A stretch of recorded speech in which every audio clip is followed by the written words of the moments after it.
जैसे आपने बोला कि विवाह की इच्छा नहीं होती, वैसे हमारे पास बहुत सारे ऐसे प्रश्न आते हैं कि वो विवाह नहीं करना चाहते, बट पारिवारिक इतना दबाव होता है कि वो क्या खुल के अपनी बात रखें। नहीं रखना चाहिए खुल के बात। किसी लड़की के साथ धोखाबाजी करोगे तो ये तुम्हारे, या कोई लड़की किसी पुरुष के साथ धोखाबाजी, तुम्हारी स्त्री शरीर में आ सकती है, तो खुल के बात करो ना, खुल के बात करो। दूसरे की जिंदगी के साथ खिलवाड़ क्यों करो?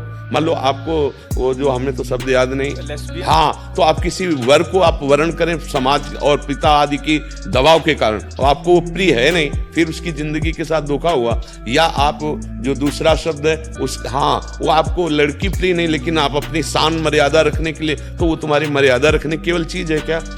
वो तो पाणी ग्रहण की अपने जीवन की हर आवश्यकता आपसे पूर्ति कराना चाहेगी। अगर ऐसा नहीं तो आप उसके साथ दगा करें, और फिर आप कहाँ गिर रहे हैं? आपका मतलब, मुझे तो इतना ऐसा लगता है कि भगवान ने बड़ी कृपा कर दी। यदि तुम्हारा ब्याह में मन नहीं, तुम्हारा स्त्री में आसक्ति नहीं, तो जीवन भर इसी से डरते रहा जाता है। महात्मा बनकर भी इसी बात से डरते रहा जाता है कि कहीं हमारे कदम फिसल न जाए। उसको रुचि नहीं, अरे यार महात्मा बनने में क्या दे रही है? तुम पैंट शर्ट में महात्मा रह सकते हो, ब्रह्मचारी रहो, खूब व्यायाम करो, भगवान नाम जप करो, नौकरी पेशा करो, समाज सेवा में लगा दो, जीवन कृतार्थ हो जाए। काहे को गंदे? महर्षि, बात यहीं तक रुक जाए तो ठीक है, बट जैसे आपने बोला स्त्री में रुचि नहीं है, बट पुरुष में है। अरे ये, हाँ, ये माया का बहुत मलिन फंदा पड़ गया। माया को बहुत मलिन फंदा पड़ गया। कामोपभोग में जो ऐसी रति हो गई, बहुत ही हानिप्रद है, बहुत हानिप्रद है। क्योंकि हमारा जीवन केवल कामोपभोग के लिए नहीं है, हमारा जीवन काम पर विजय प्राप्त करके राम की प्राप्ति के लिए है।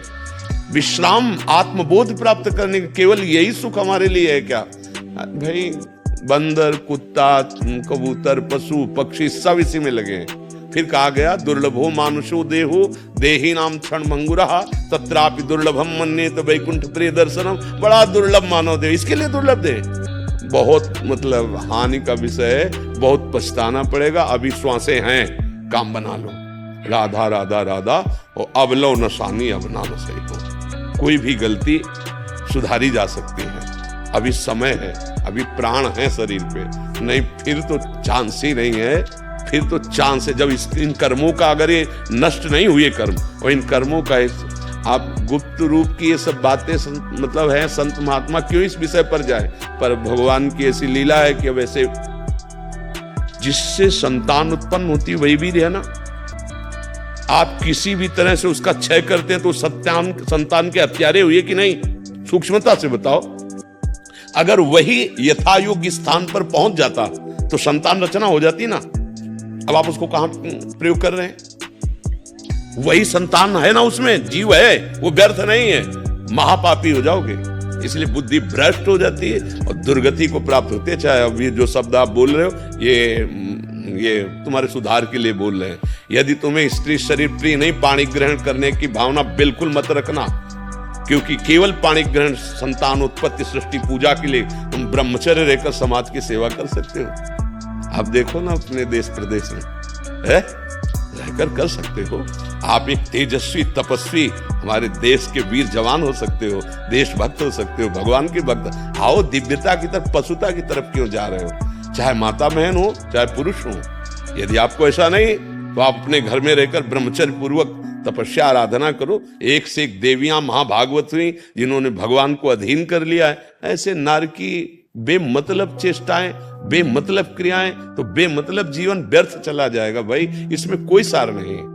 अगर अग्रस्त होकर उसके अंदर काम वेदना आती है, वो अपनी पत्नी को स्वीकार करता है तो कोई पाप नहीं, क्योंकि धर्म से उसने अग्नि को साक्षी करके वेद मंत्रों के द्वारा पाणी ग्रहण किया है, भगवान को साक्षी किया है। अगर वहां तो उसका, लेकिन अन्य, ये बहुत बड़े पाप की बात है। भाई हम तो प्रार्थना करते हैं कि आपकी बुद्धि बहुत जल्दी शुद्ध हो और आप इन सब दोषों से मुक्त हो जाए। महाराज जी, इसमें एक और प्रश्न था महाराज जी, जैसे क्या स्वभाव को परिवर्तित किया जा सकता है? ये भैया आप स्वभाव परिवर्तित करें तो भगवत प्राप्ति कैसे करेंगे? अरे भाग्य का परिवर्तन, स्वभाव का परिवर्तन, ये कोई खिलवाड़ का मार्ग थोड़ी, परमार्थ का मार्ग है। जो नर होए चराचर द्रोही, आवे सभय शरण तक मोही, तज छल कपट मोह मद माना, करो सत्य ते साधु समाना। वृंदावन में बैठ के बोल रहे हैं, केवल ये राधा राधा जपे, आज के बाद अपने नियम का पालन करें। पीछे वाले को आग लगा देंगे, कैसी बात करते हो? हम किसी के बल से बोलते हैं, हम कोई प्रवचन थोड़ी केवल कर रहे हैं। और जीवन का परिवर्तन ना हो जाए, दिव्यता ना। हाँ, अब सावधानी की बात कह रहा हूं। पीछे जो हमारे देह रचने के समय कर्म बनाए गए, उनमें सुख और दुख का संयोग रहता है। जैसे ये किडनी फेल, हम किसी भी दुख का तारतम्य न जोड़ें, वो पहले से निश्चित है। लेकिन जो नवीन खेती है, इसमें आग लगा सकते हैं।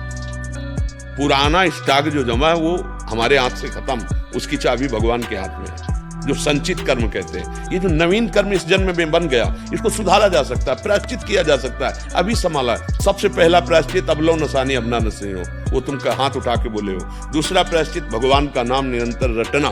तीसरा, जब हम भगवान के आश्रित हैं तो वो अहम त्वाम सर्व पापेभ्यो मोक्षयिष्यामि मा शुचा, मुनि के बल से कहते हैं। भगवान कह रहे ना, मेरी शरण में आ जाओ, अहम त्वाम सर्व। गलती बच्चों से ही होती है। हमारी दृष्टि में या हमारे भगवान की दृष्टि में आप बच्चे ही हो। जब शुद्ध ज्ञान नहीं है तो चाहे 80 साल के हो, बच्चे ही तो हो। ये कौन खेल खेलता है? बच्चे ही तो खेलते। बच्चे अज्ञानी हो, अभी अज्ञानी, अब जग रहे हो, हम तुम्हारा सहयोग करते हैं। यहाँ आशीर्वाद मांगने की जरूरत नहीं। सतमार्ग में तुम चलो, जान की ताकत लगा देंगे। जो हमारे जीवन में जितना है, हम इसीलिए बैठे हैं, इसीलिए बोलते हैं। हमारा उद्देश्य केवल है कि हमारे देश, हमारी समाज समझे अध्यात्म किसे कहते हैं और आशीर्वाद किसे कहते हैं। ऐसे नहीं जा आशीर्वाद, नहीं जाओ, तुम्हें डांट के भगा देंगे, फिर इसके बाद परिणाम देखना कि तुम्हारे जीवन का परिवर्तन होता है कि नहीं। तो कटु व्यवहार, कड़ुआ शब्द अगर तो समझ लेना कि हमारे समन किया जा रहा है पापों का। अगर हमें ड्रामा करना हो तो मीठे मीठे बातें बोल के तुम्हें निपटा सकते हैं, लेकिन हम फिर समय क्यों दे तुम्हें? सबसे बड़ी कीमत समय की होती है। यही समय हम एकांत में बैठकर अपने लाडली लाल के चिंतन, लेकिन हम आपको समय देते हैं कि आपकी बिगड़ी सुधर जाए। हमारी बात मान लो, परम कल्याण का मार्ग है। न जंतुर बनाने की जरूरत है, ना किसी का हाथ रखवाने की जरूरत है। बात मान लो, भगवान तुम्हारे साथ है, और क्षमा इसलिए कर देंगे हमारे बाप हैं वो, हम उनके अंश हैं। ये नहीं डरना कि अब हमारा क्या होगा। अगर हरि शरण में आ गए तो देखो, आप चरित्र पढ़ के देखो कि बड़े गंदे गंदे आचरण करने वाले महात्मा बन गए। चरित्र हमारे भगवान ऐसे करुणामय न होना तो हम लोगों की बस नहीं है।